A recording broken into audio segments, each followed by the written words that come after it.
Maya Gonzalez stared at the stack of unpaid bills on her kitchen table, her coffee growing cold in her trembling hands. The numbers seemed to blur together as exhaustion weighed heavy on her shoulders. Rent was due in 3 days. Her daughter Lily needed new shoes for school, and her son Diego had been asking for weeks about joining the soccer team. The registration fee might as well have been $1 million. At 34, Maya felt like she was drowning in responsibilities that never seemed to end. Her alarm would ring at 5 in the morning, and she wouldn't see her bed again until well past midnight. Working double shifts as a nurse at Metropolitan General Hospital was the only way she could keep her small family afloat since her husband left 2 years ago. He had walked out one Tuesday morning, claiming he couldn't handle the pressure anymore, leaving behind only empty promises and 3 people who depended on him. Maya pushed the bills aside and grabbed her worn hospital badge from the counter. The photo was 3 years old, taken when she still believed things would get easier.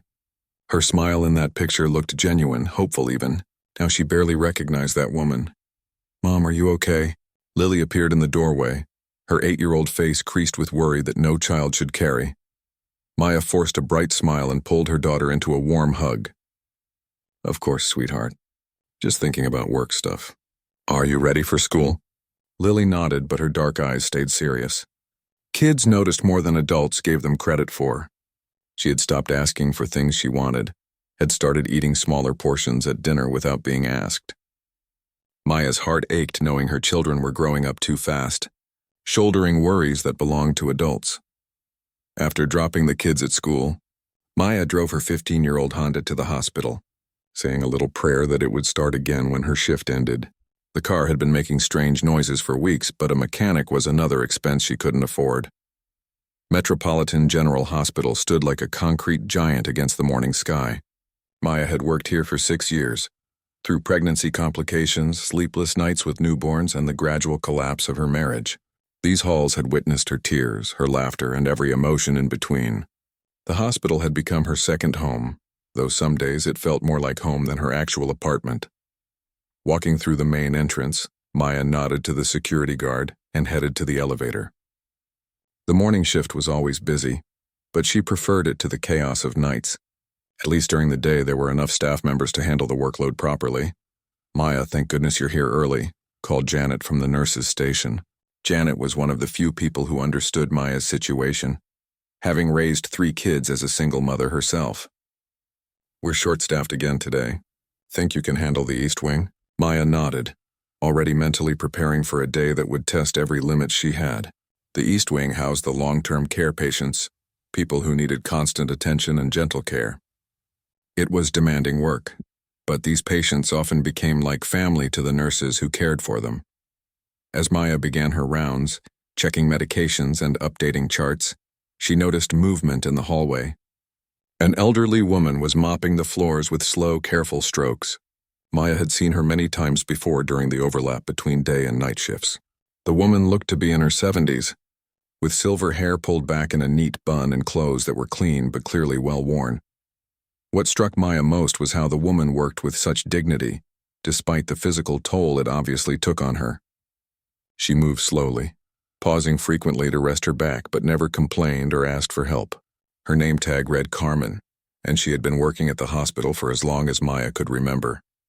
During her lunch break, Maya found herself watching Carmen clean the cafeteria. The older woman worked methodically, wiping down each table and chair with the same careful attention. When she thought no one was looking, Carmen would press her hand to her lower back and take a deep breath, her face tightening with what was clearly pain. Maya felt a familiar tug in her chest. She had always been the type of person who noticed others, especially those who seemed to be struggling. Her mother had called it a gift and a curse, this inability to walk past someone who needed help. Even when she barely had enough for herself, Maya found ways to care for others. "Carmen, right?" Maya approached with a gentle smile. The older woman looked up, surprised.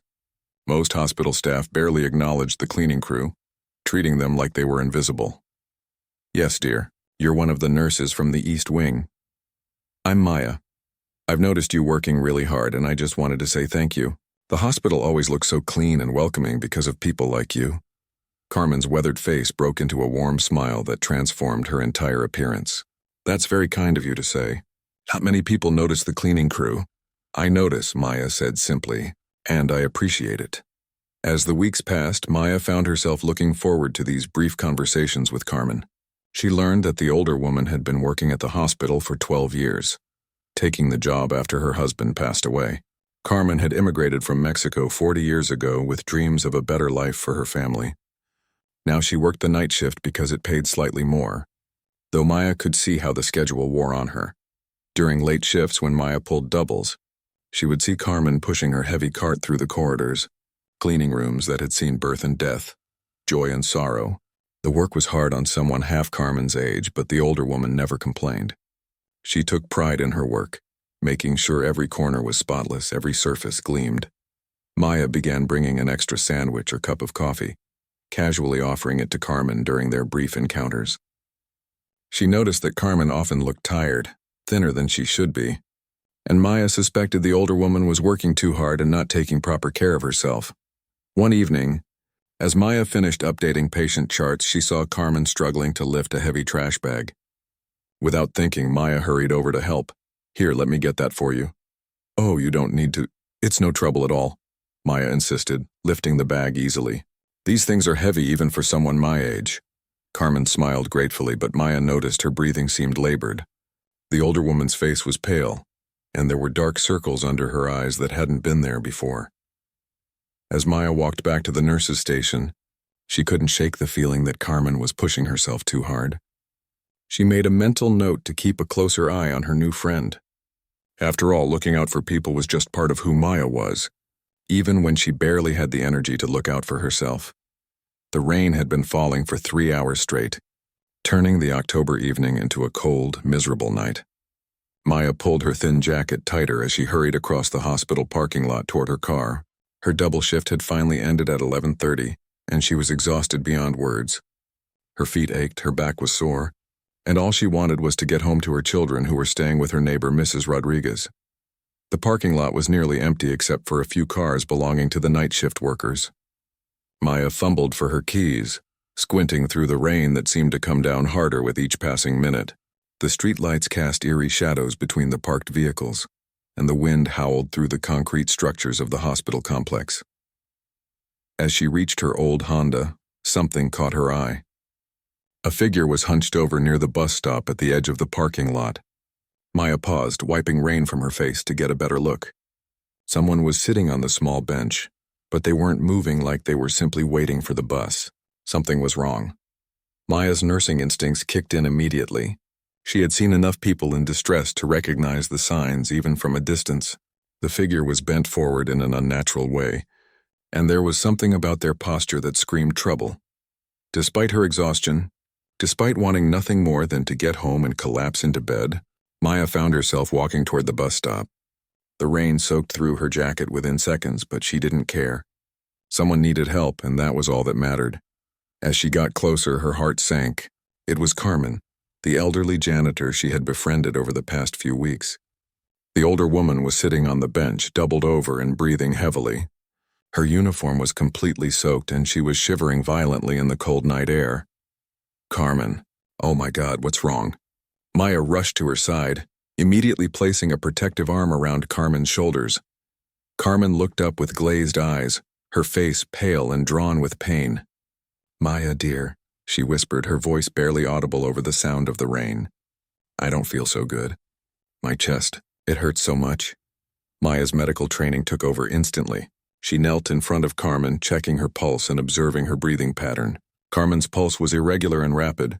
Her breathing was shallow, and she was sweating despite the cold temperature. These were classic signs of a cardiac episode. Carmen, how long have you been feeling like this? Maya asked, trying to keep her voice calm and reassuring while her mind raced through emergency protocols. Started about an hour ago, Carmen gasped, pressing her hand to her chest. But I finished my shift first. Couldn't leave the... Floor's dirty. Had to wait for the bus, but it's so late tonight. Maya felt a surge of both admiration and frustration. Here was this incredible woman, having a potential heart attack, and she had still finished her work before seeking help. It was exactly the kind of selfless behavior that made Maya's heart break for people like Carmen, who put everyone else before themselves. We're not waiting for any bus, Maya said firmly. "I'm taking you back inside right now." "No, no," Carmen protested weakly. "I can't afford the emergency room. I don't have insurance that covers much. I'll be okay, just need to rest." "Carmen, listen to me," Maya said, taking the older woman's hands in hers. "You're having chest pains and difficulty breathing. This could be serious, and I'm not leaving you here. We're going back into that hospital right now, and I don't want to hear another word about it." Maya helped Carmen to her feet, supporting most of her weight as they made their way back toward the hospital entrance. Carmen leaned heavily on her, and Maya could feel how weak and unsteady she had become. With each step, Maya became more certain that Carmen was experiencing a cardiac event. Getting through the automatic doors felt like a small victory, but Maya knew the real challenge was just beginning. The emergency room at Metropolitan General was notoriously understaffed during the night shift, and elderly patients, especially those without good insurance, sometimes didn't receive the immediate attention they needed. Maya guided Carmen to a chair in the waiting area and then marched straight to the triage desk. The nurse on duty, someone Maya didn't recognize, barely looked up from her paperwork. "I need a doctor to see this woman immediately," Maya announced, her voice carrying the authority that came from 6 years of hospital experience. "You'll need to sign her in and wait like everyone else," the nurse replied dismissively. "I'm Maya Gonzalez from the East Wing day shift," Maya said, leaning across the desk. "The woman I brought in is having chest pains, irregular heartbeat, and difficulty breathing. She needs to be seen now, not in 2 hours." The nurse finally looked up, recognizing Maya's name and face. Hospital staff knew each other, and Maya had built a reputation as someone who didn't exaggerate or waste anyone's time. "Okay, let me get someone to take a look," the nurse said, her attitude shifting completely. Within minutes, Carmen was on a gurney being wheeled into an examination room. Maya stayed right beside her, holding her hand and providing the medical team with information about Carmen's symptoms and condition. Dr. Patterson, a cardiologist Maya had worked with before, took charge of Carmen's case. After running an EKG and blood tests, he confirmed what Maya had suspected. Carmen had been experiencing what doctors called unstable angina, a condition where the heart muscle wasn't getting enough oxygen-rich blood. "She's been having these episodes for weeks, maybe months," Dr. Patterson explained to Maya privately. "Her heart is under tremendous stress. If she hadn't come in tonight, she could have had a major heart attack." Maya felt sick thinking about Carmen suffering in silence, continuing to work despite the pain, because she was afraid of losing her job or couldn't afford medical care. It was a reality that too many people faced, choosing between their health and their survival. Throughout the night, Maya stayed in Carmen's room, refusing to leave despite the doctor's assurances that Carmen was stable. She held the older woman's hand, talked to her softly, and made sure the nursing staff understood that Carmen wasn't alone in the world. Carmen drifted in and out of sleep, but whenever she woke up, her eyes would search for Maya's face. When she found it, she would smile with relief and gratitude. "Why are you doing this for me?" Carmen asked during one of her wakeful moments around 3 in the morning. Maya squeezed her hand gently. "Because everyone deserves to have someone who cares about them, and because you would do the same thing for me if I needed it." Carmen's eyes filled with tears. "I haven't had anyone worry about me like this in so long. Not since my husband died." "Well, you have someone now," Maya said simply. As dawn broke over the city, Maya sat in the uncomfortable hospital chair, watching Carmen sleep peacefully for the first time all night. Her own children would be waking up soon, wondering where their mother was. She would have to call in sick for her next shift, losing money she couldn't afford to lose. But looking at Carmen's peaceful face, knowing that her quick action had potentially saved the older woman's life, Maya felt something she hadn't experienced in a long time. She felt proud of herself, proud of the choice she had made to stop and help instead of walking away. Sometimes being human meant making sacrifices for people who might never be able to repay you. And sometimes, Maya thought as she finally allowed herself to doze off in the chair, that was exactly the point. 3 days had passed since Carmen's heart episode, and Maya found herself taking the elevator up to the cardiac unit every day after her shift ended. She told herself she was just checking on a fellow hospital employee, but the truth was deeper than that. Something about Carmen reminded Maya of her own grandmother, who had passed away when Maya was in nursing school. There was a gentleness about Carmen, mixed with a quiet strength that drew Maya in. Carmen was sitting up in her hospital bed when Maya arrived on Thursday evening, looking much better than she had that terrible night in the rain. Her color had returned, and though she still appeared fragile, there was life in her eyes again. "You came back," Carmen said with genuine surprise, as if she couldn't quite believe anyone would visit her regularly. "Of course I did," Maya replied, settling into the bedside chair that was becoming familiar. "How are you feeling today?" Carmen's face brightened. "Much better, thanks to you. The doctor says my heart is stable now, but I need to take some medications and change a few things about how I live." Maya nodded, having already spoken with Dr. Patterson about Carmen's condition. The older woman would need to retire from the physically demanding cleaning job, but Maya hadn't figured out how to bring up that difficult conversation yet. "Carmen, can I ask you something personal?" Maya said gently. "Of course, dear. Don't you have any family who should know you're here? Someone who would want to take care of you during your recovery?"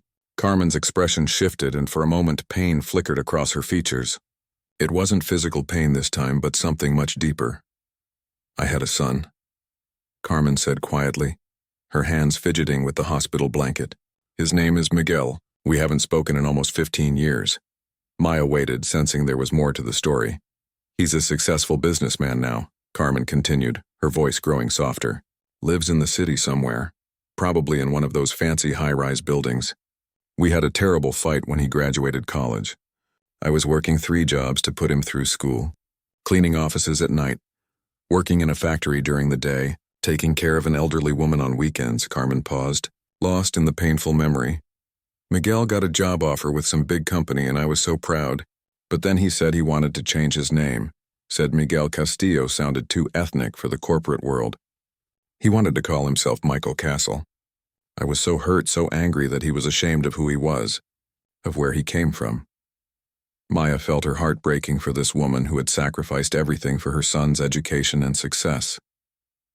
"We both said terrible things that day," Carmen whispered. "I told him if he was ashamed of his name, he should be ashamed of his mother too. He said maybe he was. We were both angry and stubborn, and neither of us knew how to take back the words once they were spoken." "Have you tried to contact him over the years?"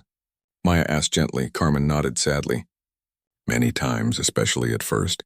But his phone number changed, he moved, and I think he really did change his name. I couldn't find him anymore. And honestly, after a while, my pride got in the way. I kept thinking he should be the one to reach out to me." Maya reached over and squeezed Carmen's hand. "Sometimes people say things they don't mean when they're hurt and angry. Maybe he's been looking for you too." "Maybe," Carmen said with a sad smile. "But it's been so long now. He probably has his own family, his own life. He doesn't need an old cleaning lady for a mother." "Don't say that," Maya said firmly. "You're not just a cleaning lady. You're a woman who worked 3 jobs to put her son through college. You're someone who takes pride in her work and treats everyone with kindness. Any son would be lucky to have you as a mother." Over the following weeks, as Carmen recovered at home in her small studio apartment, Maya made it her mission to visit regularly. She would stop by after work, sometimes bringing takeout dinner, sometimes just sitting and talking. Carmen lived alone in a building that had seen better days, but her apartment was spotless and filled with small touches that made it feel warm despite its size. Maya learned that Carmen was an incredible cook. Despite having very little money for groceries, she could make a delicious meal from ingredients that most people would overlook. Carmen taught Maya how to make her grandmother's recipe for chicken soup, sharing stories about her childhood in Mexico while they cooked together. "My grandmother always said that food made with love could heal anything," Carmen explained as she showed Maya how to season the broth just right. "I used to make this soup for Miguel when he was little and got sick. He would always ask for seconds." One Saturday, Maya made a decision that felt completely natural. She brought Lily and Diego to visit Carmen, despite her children's initial shyness around the older woman they had only heard their mother talk about. Carmen's face lit up like a Christmas tree when she saw the children. She immediately went to her small kitchen and returned with homemade cookies she had baked that morning, as if she had somehow known they were coming. "These are for you," she said to Lily and Diego, who were still hiding behind their mother's legs. "I made them with extra chocolate chips because that's how children like them best." Within an hour, both children were sitting at Carmen's small table, listening to stories about her childhood and learning Spanish words for different foods. Carmen had a natural way with children, speaking to them like they were important people with valuable thoughts and opinions. Abuela Carmen, Lily said suddenly, using the Spanish word for grandmother that Carmen had taught her. Can you teach me how to make those cookies? Maya's breath caught in her throat. Lily had never called anyone grandmother before. Carmen's eyes filled with tears, but she smiled widely. Of course, mija. Next weekend we'll make cookies together.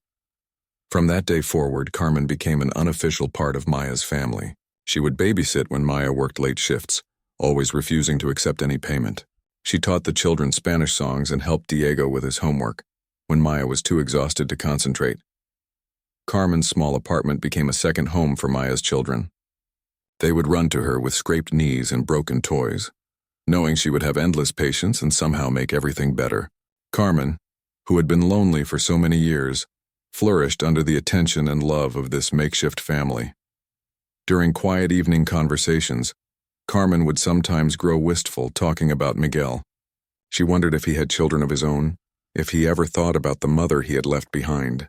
Maya would listen and offer comfort, never knowing how to solve the deep sadness that Carmen carried. I pray for him every night, Carmen confided one evening as they sat on her small balcony watching the sunset. I pray that he's happy, that he's healthy, that maybe someday he'll forgive a foolish old woman for letting pride keep her from her son. Maya squeezed Carmen's weathered hand. Maybe someday he'll come looking for his mother too. And when he does, he'll discover what an amazing woman she turned out to be. Carmen smiled through her tears. You and these children, you've given me back my heart, Maya. I was so empty for so long, and now I feel like I have a family again. Maya felt the same way. Carmen had filled a hole in their lives that Maya hadn't even realized existed. Having someone who cared about her children like a grandmother, someone who worried about Maya and made sure she ate proper meals, felt like a gift she had never expected to receive. Little did either woman know that Carmen's lost son was closer than either of them could have imagined, and that their growing bond was about to change all of their lives in ways they never could have dreamed. Maya stood in front of her bedroom mirror, adjusting her best blouse for the third time. Today was the day she had been both hoping for and dreading. The hospital administration had called her in for an interview regarding the head nurse position that had opened up in the cardiac unit. It was the kind of opportunity that could change everything for her family, but Maya had learned not to get her hopes up too high. The promotion would mean a significant salary increase, better benefits, and most importantly, she wouldn't have to work double shifts anymore. She could actually be home for dinner with Lily and Diego, help them with homework, and maybe even take a weekend off once in a while. The thought seemed almost too good to be true. Carmen had insisted on watching the children that morning, despite Maya's protests that she shouldn't overwork herself. Mija, this interview is important, Carmen had said firmly. You go show them what an amazing nurse you are. The children will be fine with Abuela Carmen. As Maya walked through the hospital corridors toward the administrative offices, she noticed how different this part of the building was from the patient floors where she usually worked.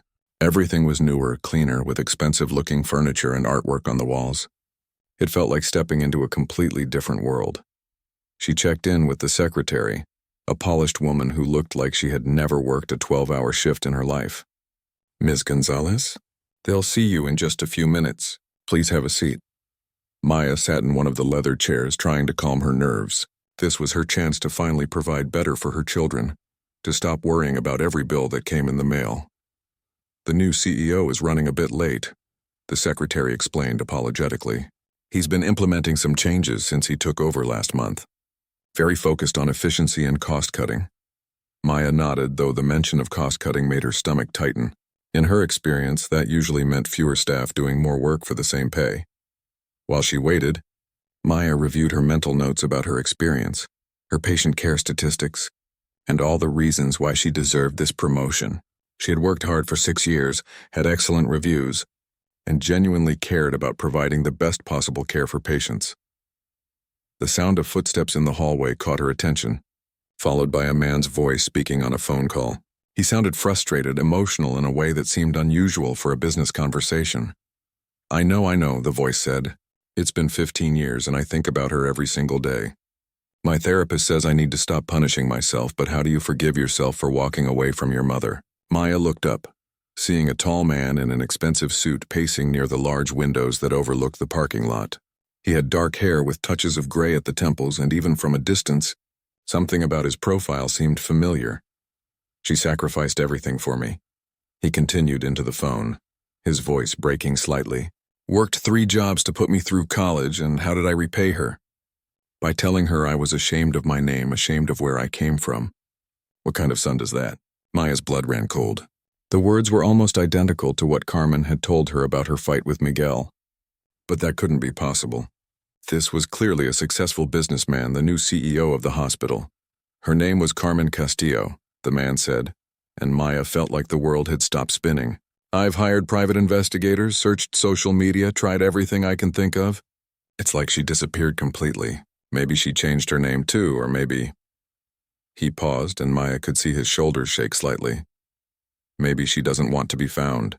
Maybe she's better off without the son who abandoned her when she needed him most. Maya gripped the arms of her chair, her mind racing. Carmen Castillo. Miguel, who changed his name. The timeline matched perfectly. This man, this CEO who was about to interview her for the promotion, was Carmen's lost son. Mr. Castle? The secretary called out. Ms. Gonzalez is here for her interview. Castle, Michael Castle, Miguel Castillo, who had changed his name to sound less ethnic, just like Carmen had said. Maya watched as the man ended his phone call and turned toward the office.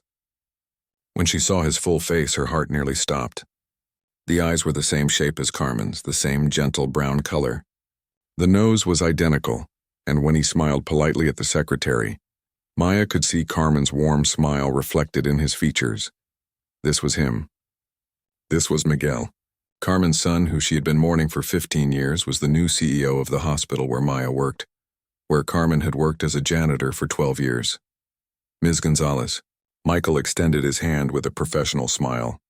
I apologize for keeping you waiting. I'm Michael Castle, the new CEO. Shall we get started?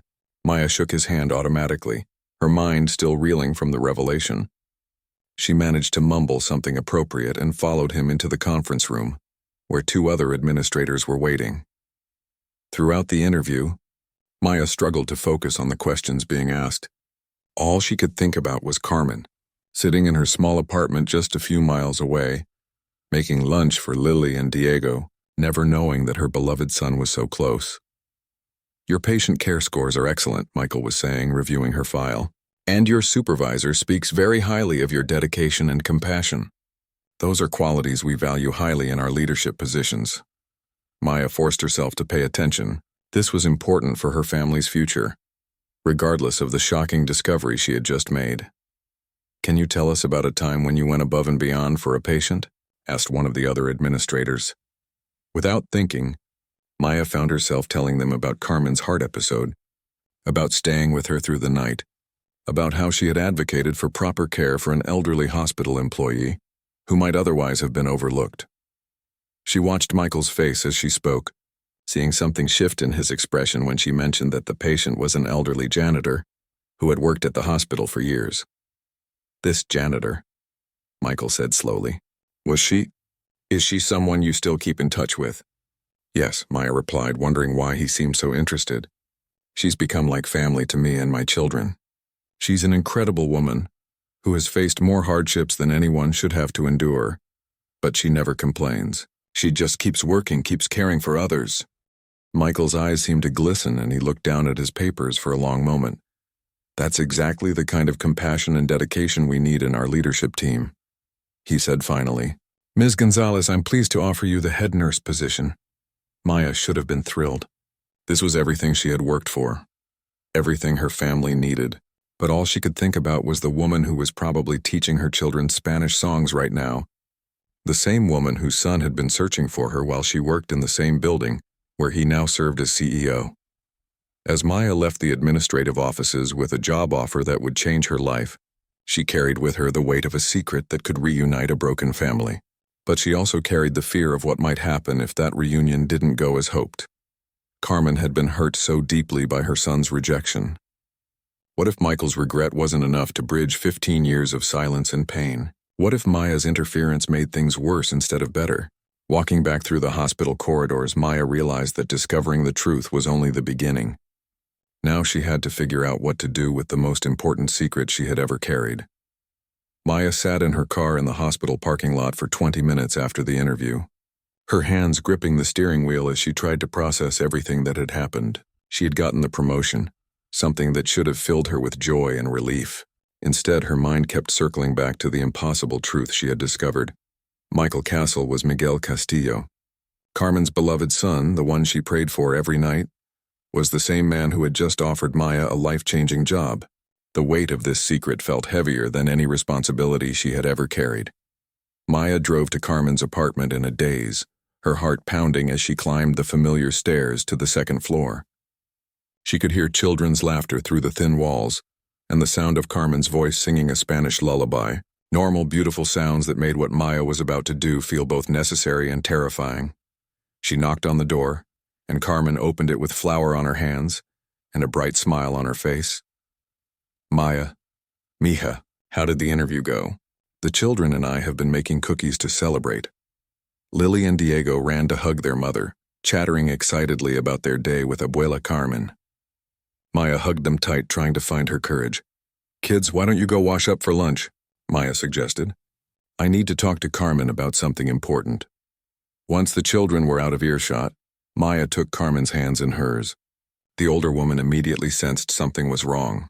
What is it, dear? You look like you've seen a ghost. Maya took a deep breath. Carmen, I need to tell you something, and I need you to sit down first. Carmen's face filled with concern as she settled onto her small sofa. Is everything okay? Did something happen with the job?